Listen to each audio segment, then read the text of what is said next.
Look up at the night sky. On a clear night, you might see thousands of stars. Each one is a sun, some bigger and brighter than our own.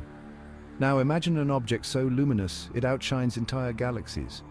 An object so far away that its light has been traveling toward us for billions of years. These are quasars, the brightest objects in the universe. The name quasar is short for quasi-stellar radio source.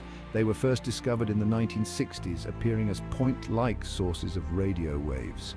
Initially, astronomers were baffled. What could possibly generate such incredible energy from such a small region of space? The answer, it turned out, was black holes. Supermassive black holes, to be precise. Quasars are not stars themselves, but rather a phenomenon that occurs around supermassive black holes. These cosmic monsters lurk at the centers of galaxies, their immense gravity pulling in gas and dust. As this material spirals inward, it forms a swirling disk of superheated matter, known as an accretion disk. The incredible energy released by quasars makes them visible across vast cosmic distances. They're like beacons from the early universe, providing us with valuable insights into the formation and evolution of galaxies. By studying quasars, we can peer back in time and unravel the mysteries of our cosmic origins. Imagine a black hole millions or even billions of times the mass of our Sun. These are the supermassive black holes that power quasars. They are found at the centers of galaxies, including our own Milky Way. But how do these cosmic giants give rise to the most luminous objects in the universe? It all starts with the accretion disk. As gas and dust fall toward the black hole, they don't go straight in. Instead, they spiral inward like water circling a drain.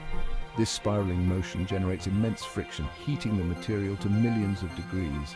As the temperature rises, the material in the accretion disk emits intense radiation, spanning the entire electromagnetic spectrum from radio waves to X-rays. This is what makes quasars so incredibly bright. They are essentially cosmic furnaces, powered by the insatiable appetite of supermassive black holes.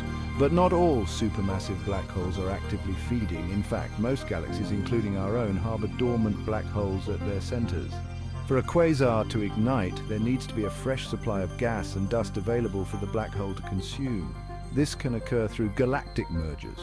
When galaxies collide, their gas and dust are funneled toward the center, providing fuel for the central black hole. This triggers an episode of intense feeding, igniting a quasar. So just how bright are quasars?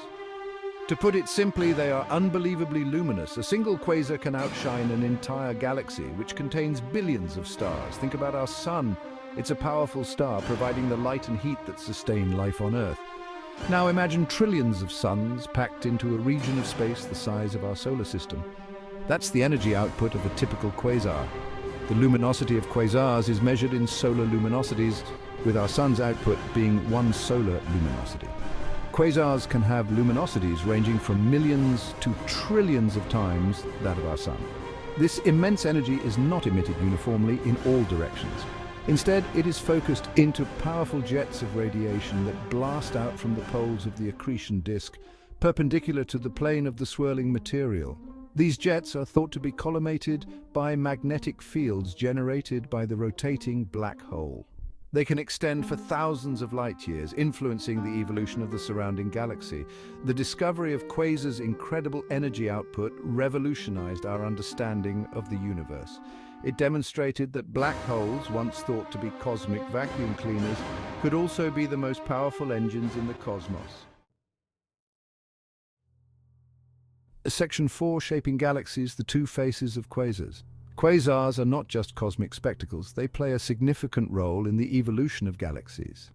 Their powerful jets and intense radiation can both create and destroy, shaping the galaxies they inhabit. On the one hand, quasars can be destructive forces. Their jets, traveling at nearly the speed of light, can heat up and push away gas and dust in their host galaxy. This process, known as quasar feedback, can stifle star formation by depriving galaxies of the raw materials needed to create new stars. In this way, quasars can actually limit the growth of their host galaxies, preventing them from becoming too massive. This is thought to be one of the reasons why there is an upper limit to the size of galaxies in the universe. But quasars can also be constructive forces. The intense radiation they emit can ionize surrounding gas, stripping electrons from atoms. This process can trigger the formation of molecules and the collapse of gas clouds, ultimately leading to the birth of new stars. Moreover, the jets themselves can create shockwaves as they interact with the surrounding interstellar medium. These shockwaves can compress gas and dust, triggering star formation in regions far from the galactic center. The interplay between these destructive and constructive forces is complex and still not fully understood. However, it is clear that quasars play a crucial role in shaping the evolution of galaxies, influencing their size, star formation rates, and overall structure. Section 5. Cosmic Time Machines, Quasars and the Early Universe. One of the most remarkable things about quasars is that they allow us to peer back in time to the early universe. Because they are so luminous, we can detect them at incredible distances, billions of light years away. When we observe a quasar that is, say, 10 billion light years away, we are seeing it as it was 10 billion years ago. This is because the light from that quasar has taken 10 billion years to reach us. By studying quasars at different distances, we can create a timeline of the universe's evolution.